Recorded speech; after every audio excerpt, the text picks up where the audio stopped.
If you're currently having trouble grooving with brushes, you're gonna wanna check this video out, man, because I got a tip for you. It's gonna change your whole game.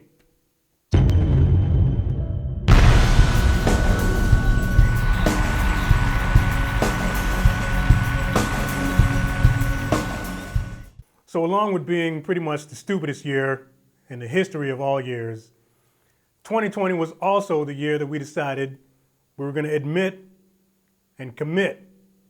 We're gonna admit our weaknesses and commit to working on them. So if you remember my first video back in January, you heard me mention that one of my biggest weaknesses was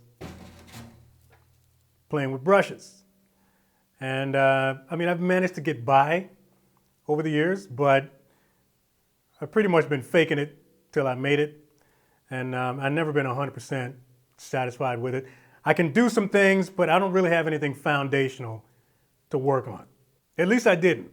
I do now. So in this video, I'm gonna show you exactly what that is. If you've been having trouble grooving or swinging for that matter with brushes, I'm gonna show you a couple of super simple exercises that you can do, just some repetitive things that you can do on a snare, that if you do them on a regular basis, it's gonna clean all of that stuff up. All right, so if you don't have any brushes in your hand right now, go grab some and follow me on this, all right? First of all, it starts with holding the brushes correctly. This is key to getting a good brush sound, okay? Now, when you're holding your brushes, rule number one is you want the absolute loosest grip possible. You're not holding these things like drumsticks. So, think of this as a three-point system. We have the thumb, index finger, and the middle finger. And typically we want sort of a French grip happening here.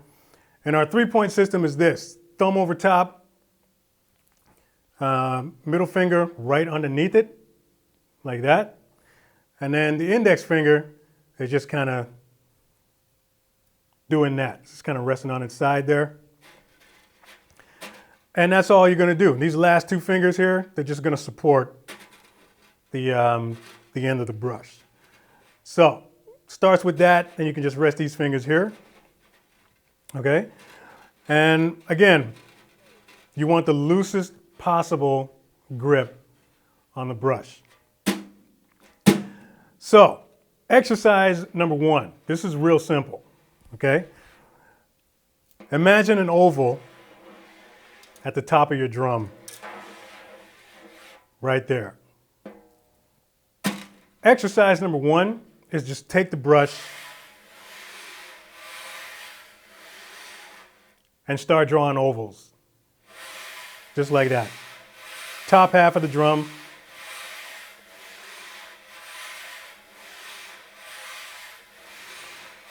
And you want to try to get it sounding as smooth as possible.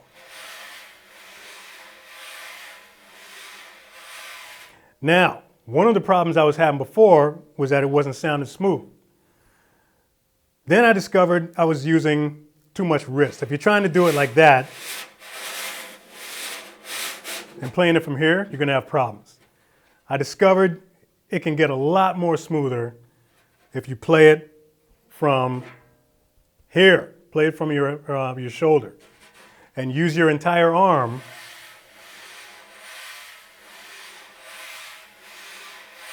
to move the brush. All right, so three-point system, boom, throw it on there. Play from your shoulder. And there you go.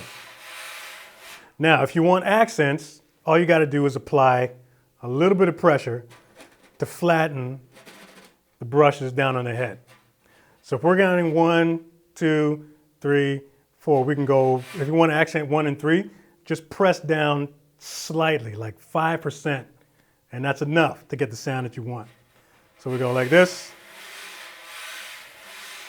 3, 4, and press. 1, 2, 4. 1, 2, 3, 4.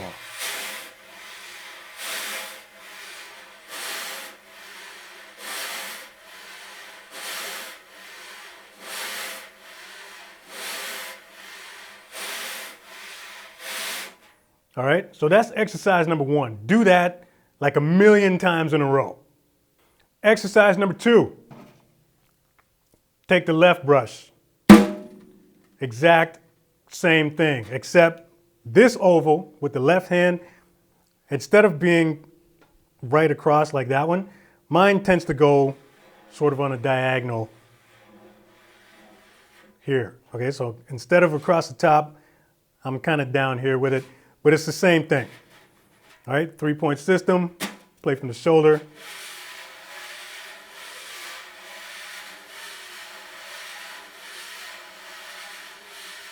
Same thing.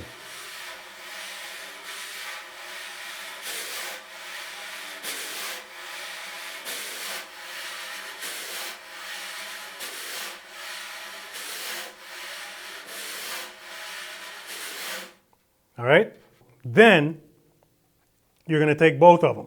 All right, and then with this exercise, you're going to do the exact same thing that you did with the right hand and the left hand, but you're going to do them both at the same time. And you want them to sound like one brush. So here we go. 1, 2, 3, same time. And both ovals.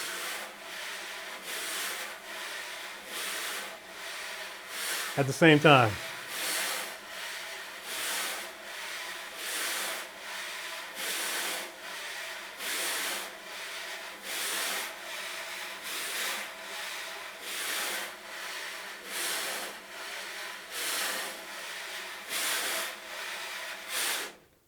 All right. Now, after you've done that 1,000,000 times in a row, you're going to do this. Same exercise, but what you're going to do is you're going to sort of stagger them. So instead of doing both at the same time like that, you're going to do this.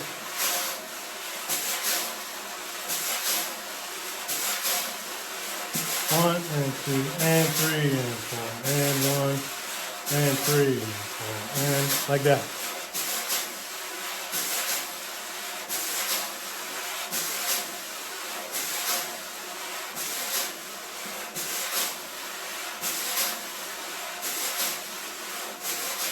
Now, it's super important that you do not get ahead of yourself and rush this process, all right? Do these exercises as often as you can. They're super simple, but the thing is this. We're not learning brush patterns here, okay? We're developing muscle memory. It's a whole different thing. We want our muscles to learn how to move.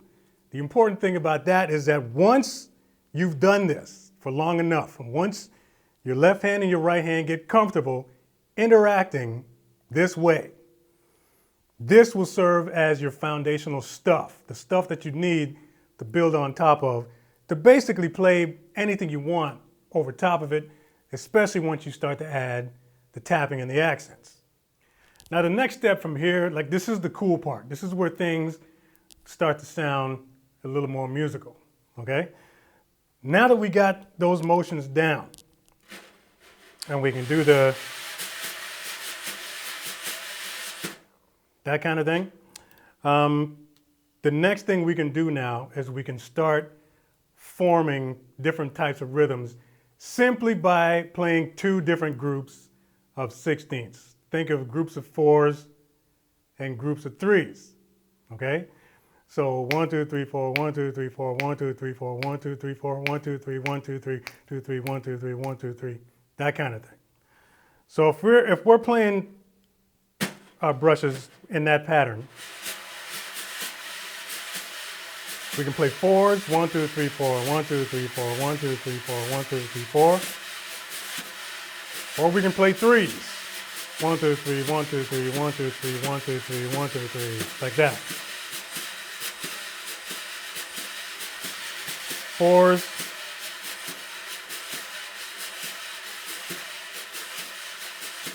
3s.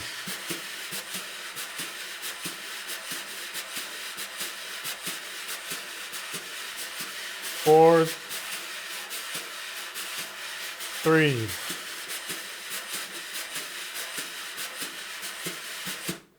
All right.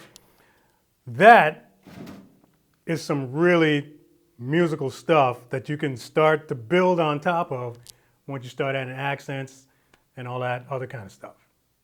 Now this particular exercise, when you start doing this, the goal with this one, just for the time being, is to make sure that neither one of those brushes is leaving the head. You want to play all of those on the snare, okay? So don't lift your brushes up so they leave the surface. Try to do all of that kind of stuff while you're playing on the snare, and just try your best not to lift them. And then you want to work your speed up. So 4s, 3s, 4s,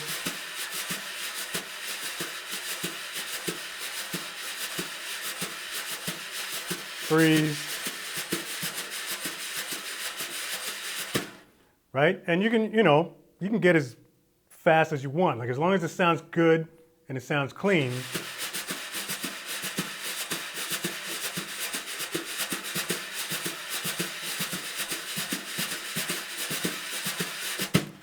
All right? So that's why it's important to build the muscle memory aspect of that. Because once you start adding, those cute little embellishments on top of that, it's really going to start to sound good.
So I'm just going to leave you with that for now, man. I don't want to fill your head with too much information.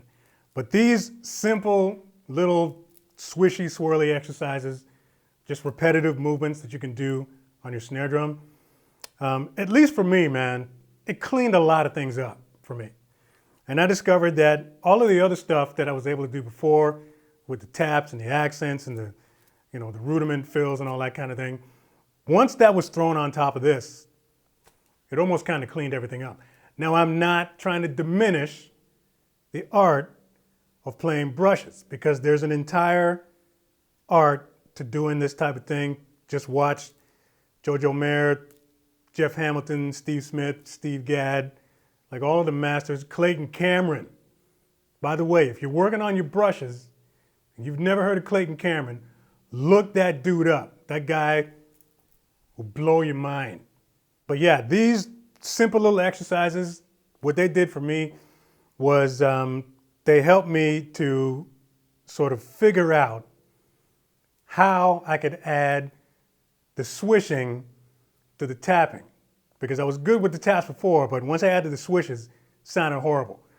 But using this now as my sort of foundation, I was able to add the taps after that, and it actually sounds quite good. Now, I'm not saying I have this figured out, but I'm way further ahead than I was before. So I'm gonna let you chew on that for a little bit, man. This won't be the last video that I do on brushes. I will continue to show you guys stuff as I learn stuff. But this is gonna change the game, man. Trust me on that. So that's it for now, man. Thanks for watching this video. If you're digging the content on this channel, I need to plug this. But if you're finding this information helpful, as well as all my other videos and anything else you've been checking out, and you feel like supporting the channel, there's 3 ways that you can do it. Pick up a piece of merch. This is the No Fun, No Gain shirt. I got about 60 different shirts in the shop that you can check out. Link will be in the description box. You can also support this channel on Patreon. Shout out to all my new patrons that have joined recently. Really appreciate your help. And you can also drop a one-time donation, a little bit of a tip jar. That link will also be in the description box. There's a PayPal button right on the home page of my website. Drop a couple of cents if you feel like it. New viewers, new subscribers, welcome to the channel. Make sure you hit that notification bell so you know when the next video is coming out. Mash that subscribe button if you haven't already. Drop a comment below if you got any questions or suggestions on future videos on this topic. Share this video if you dig it. Like, subscribe. See you next video.